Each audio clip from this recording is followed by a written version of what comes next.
En fait, moi, je suis native de la Côte-Nord, de Bécomo et Forestville. Et puis, je suis venue faire mes études ici, au Bas-Saint-Laurent, à la Pocatière, en technique en santé animale. Et j'espérais travailler en milieu clinique vétérinaire, mais pendant mes études, je suis venue travailler au sein du Bouffe Animaux. Et puis, quand ça a été le temps de partir pour voler de mes propres ailes, aller vraiment dans la clinique vétérinaire et tout, je me suis rendu compte que non, j'étais vraiment bien ici, où ce que j'étais, dans l'entreprise puis dans la région que j'avais adopté les 3 années de mon cégep.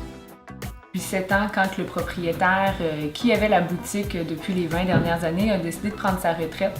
Et moi, comme j'aimais l'entreprise, que j'étais bien investie, que j'avais un grand sentiment d'appartenance, j'ai décidé de prendre le relais, reprendre le flambeau, tout simplement pour assurer une pérennité à l'entreprise, m'assurer aussi un emploi en même temps, puis continuer ma passion première. J'ai fait plusieurs autres formations entre-temps. Entre mes années de cégep aussi, j'ai exploré un peu le Québec. J'ai été à Montréal, à Québec, à Drummondville, suivre plusieurs formations pour mettre des cordes à mon arc un peu.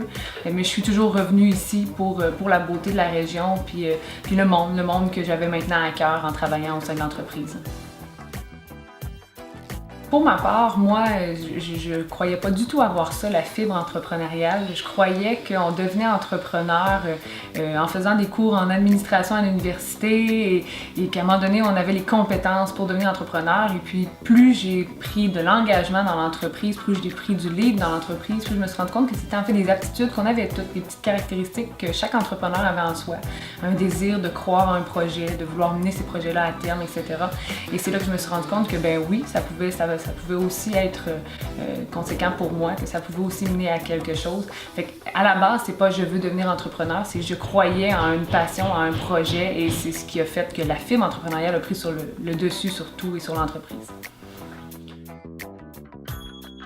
Je pense qu'il y a certaines différences. Est-ce que je pense par contre que les hommes ont plus de place à prendre dans le milieu entrepreneurial que les femmes? Non, pas du tout, parce qu'on le voit dans les dernières années, on a plein de belles femmes avec beaucoup de potentiel qui sont dans le milieu entrepreneurial. Je crois juste par exemple qu'on a peut-être une façon de gérer différente, on a sûrement des visions différentes, mais je pense que c'est ça pour tout individu, peu importe que le genre, que ce soit un garçon ou une fille, là. Mais je crois que les deux ont autant leur place et vont autant apporter du bien dans le milieu entrepreneurial et dans le milieu économique d'aujourd'hui, ça c'est sûr.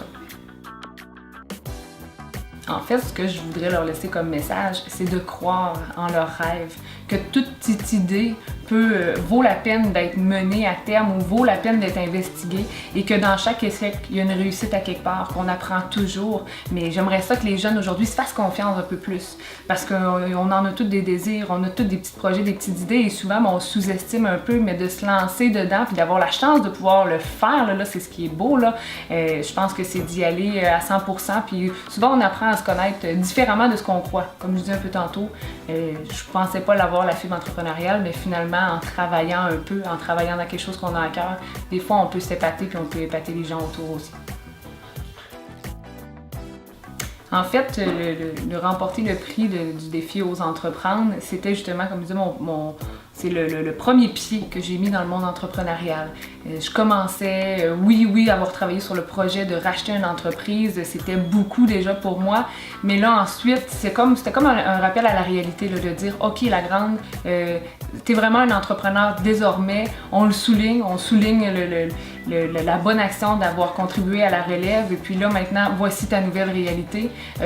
On dirait que c'est comme ça a été le déclic qui a tout fait partir pour moi, qui a parti ça en grand puis qu'ensuite ça a été de plus en plus d'engagement dans le monde entrepreneurial. Je l'avais dit, si je prends l'entreprise, c'est pour être dans le réseau. Ça, c'était un premier pied dedans, là, littéralement.